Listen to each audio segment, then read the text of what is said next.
Dr. Dwight McBride is president of the new school in New York City. Just a small percentage of universities have black presidents. Yeah, Dr. McBride is also a noted scholar of African American history and culture.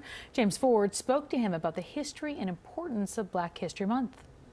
Black History Month began in part to show that there is Black history. People like Carter G. Woodson, the father of African American or Black History Month, when they were starting to really make these incursions around how to include the stories about black people and their contributions to this country, it was so important because the way we were telling this history was very different. It was very whitewashed, if you will. The president of the new school, Dr. Dwight McBride, has taught and written extensively about African American history, literature, and culture.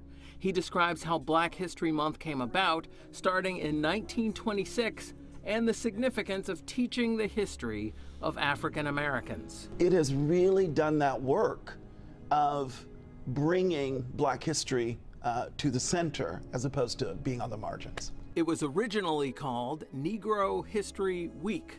And right here in New York, something else happened in the 1920s, the Harlem Renaissance. Writers, musicians, artists, and intellectuals all embracing the Black history experience. It was an incredibly rich moment, and it's one that had impact broadly across not only black culture, but the culture, American culture in general, much more broadly. That put the Black History Week on the calendar permanently, which eventually evolved into a month of celebration.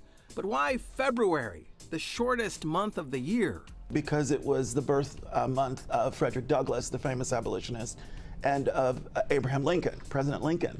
So it was intended to first recognize those two sort of giants in this world. By the 1970s, Gerald Ford became the first president to formally proclaim Black History Month. Every president has made similar proclamations since then. McBride says it shows a change in American culture over time, but he also warns that newer developments, like the rise of white supremacy and protests over George Floyd's killing, show that the celebration and exploration of black culture must also take into account racial inequities. There's a lot of misinformation and misunderstanding and a lack of reverence and respect for history. We should be doing better than we're doing. But he also says Black History Month spotlights many positive changes to make us hopeful. It's extraordinary, this sort of moment that we're living through. There's more black content on TV, streaming platforms, etc., than I've ever witnessed in my lifetime. There's a lot of richness happening in the cultural world. And so that's the thing that keeps me optimistic. James Ford, Pix 11 News.